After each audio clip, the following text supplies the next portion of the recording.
आज हम हिंदी कथा साहित्य का सामान्य परिचय प्राप्त करेंगे। मैं डॉक्टर मनोज पंड्या, सह आचार्य हिंदी, श्री गोविंद गुरु राजकीय महाविद्यालय बांसवाड़ा। वास्तव में कथा है क्या? व्युत्पत्ति की दृष्टि से देखा जाए तो कथा कथ धातु से व्युत्पन्न है, अर्थात वह जो कहा जाए। इसके अर्थ में वक्ता और श्रोता की स्थिति होती है। वक्ता कोई कथन करता है, श्रोता उस कथन को सुनता है। अर्थात विशिष्ट अर्थ में देखा जाए कि कथा किसी ऐसी कथित घटना का वर्णन है जिसका कोई निश्चित परिणाम हो। इस कथा में घटना वर्णन में समय का, किसी से संबंध का अनिवार्य संबंध होता है। यह कथा कल्पित या आनुभविक हो सकती है। या तो कथाकार अपनी कल्पना से सृजित करता है या कथाकार अपने अनुभवों से संयुक्त होकर उसको एक विशेष रचना के ढंग से ढालता है। कथा के प्राचीन नाम गल्प, आख्यायिका और शॉर्ट स्टोरी और नवल कथा भी मिलते हैं। संस्कृत में कथा को आख्यायिका और अंग्रेजी में शॉर्ट स्टोरी और गुजराती में नवल कथा के नाम से जाना जाता है। वर्तमान के संदर्भों में हम देखते हैं कि कहानी वह होती है जिसमें कहानीपन होता है, जिसमें कथा विन्यास अर्थात कहने का ढंग इस प्रकार होता है कि जो भी घटना पुरानी होती है उसे पुनर्जीवित किया जाता है। इसमें घटनाओं का घात प्रतिघात और भावात्मक संवेदना इस प्रकार मिली रहती है कि मानो सारी अतीत की घटनाएं हमारे सामने फिर उभर कर सामने आ जाती हैं। कथा के वर्गीकरण को देखें और परिभाषाओं को देखें तो वस्तुतः कथा भी काव्य की तरह दो प्रकार से हमारे सामने आती है, प्रबंध कथा और खंड कथा। प्रबंध कथा का तात्पर्य है वह कथा जिसमें एक घटना दूसरी घटना से विशेष बंधन के रूप में, प्रबंधात्मक के रूप में नियोजित होती है। इसे हम उपन्यास कहते हैं। खंड कथा का तात्पर्य जीवन का कोई एक खंड विशेष जिसमें वह घटना घटित हुई हो, उसे हम खंड कथा कहते हैं। यह खंड कथा दो रूपों हमारे सामने आती है, कहानी और लघु कथा। पश्चिमी कहानी के जन्मदाता एडलर एलन पो यह मानते हैं छोटी कहानी एक ऐसा आख्यायन है जो इतना छोटा है कि एक बैठक में पढ़ा जा सके और जो पाठक पर एक ही प्रभाव उत्पन्न करने के उद्देश्य से लिखा गया हो। वहीं मुंशी प्रेमचंद यह मानते हैं कहानी एक रचना है जिसमें जीवन के किसी एक अंग या मनोभाव को प्रदर्शित करना ही लेखक का उद्देश्य रहता है। उसके चरित्र, उसकी शैली तथा कथा विन्यास सब उसी एक ही भाव को पुष्ट करते हैं। इन दोनों परिभाषाओं के आलोक में हम देखते हैं तो हम पाते हैं कि वास्तव में कहानी वह होती है जिसका प्रधान तत्व कथा तत्व होता है।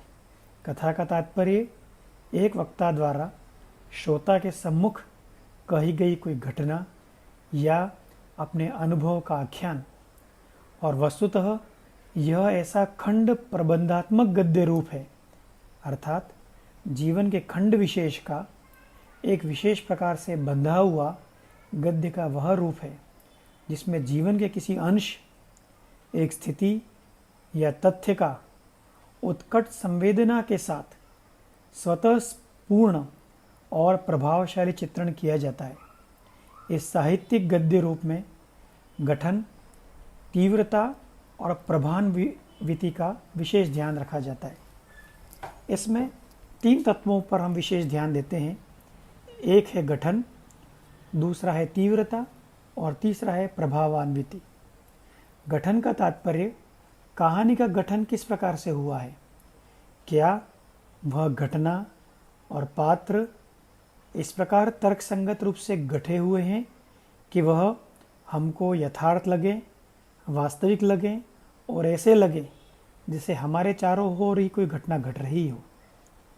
तीव्रता का तात्पर्य यह है कि कहानी की घटनाएं इतनी तीव्रता से आगे बढ़ती हैं कि पाठक जो होता है वह अपनी कल्पना के साथ तेज गति से उस कहानी को अपने साथ जोड़ता हुआ आगे बढ़ता है।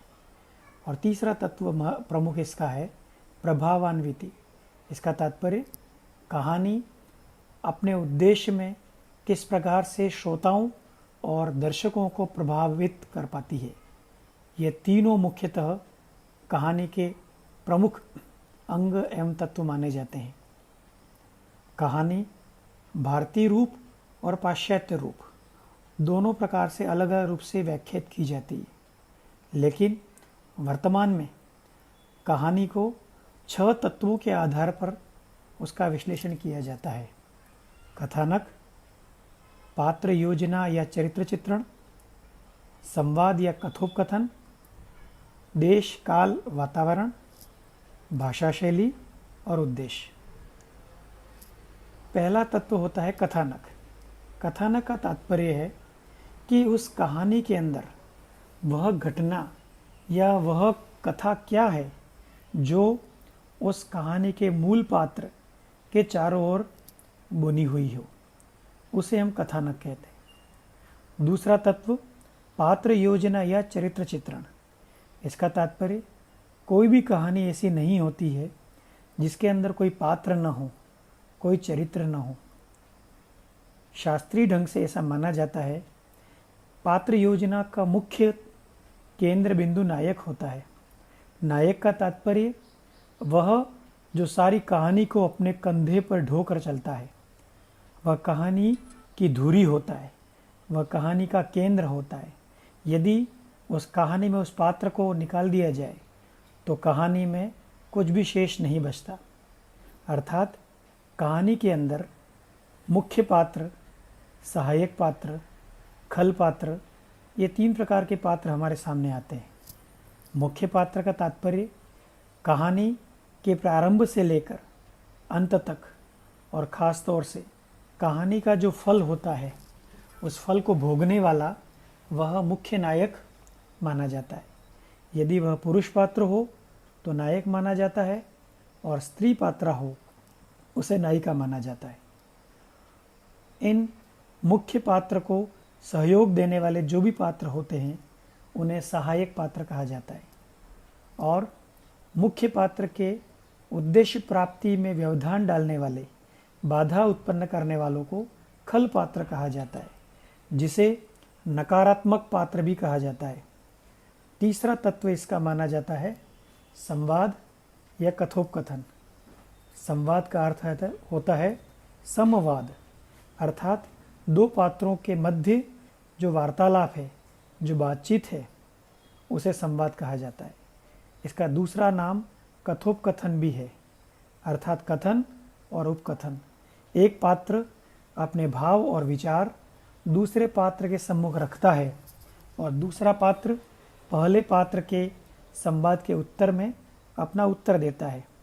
तो कहानी के अंदर सभी पात्रों के मन के भाव और विचार इस संवाद और कथोपकथन के माध्यम से आगे बढ़ते हैं। चौथा तत्व माना जाता है देश काल और वातावरण। देश काल वातावरण में 3 इसके उप अंग हैं।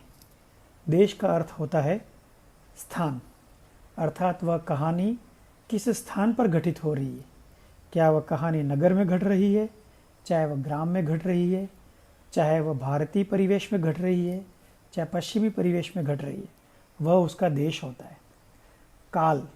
काल का तात्पर्य होता है समय।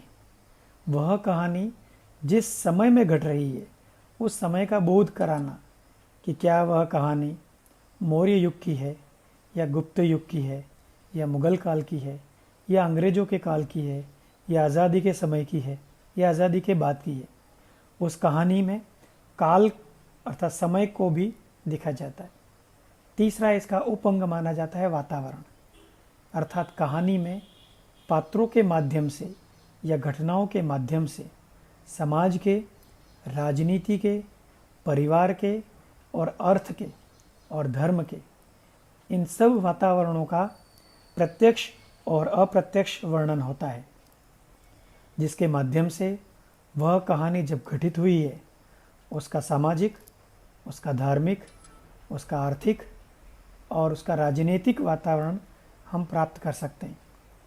पांचवा तत्व माना जाता है भाषा और शैली, अर्थात कहानी के अंदर उसके वर्णन में और पात्रों के संवाद में जो भाषा प्रयुक्त होती है उस भाषा के बारे में चर्चा करना कि क्या पात्रों की भाषा संस्कृत निष्ठ है, क्या पात्रों की भाषा हिंदी निष्ठ है, क्या पात्र देशज भाषाओं का प्रयोग करते हैं या विदेशी भाषाओं का प्रयोग करते हैं, वह उसकी भाषा होती है, जिसमें उस भाषा में प्रयुक्त होने वाले मुहावरे, कहावतें, बिंब, प्रतीक, व्यंग्य आदि इसकी चर्चा की जाती है।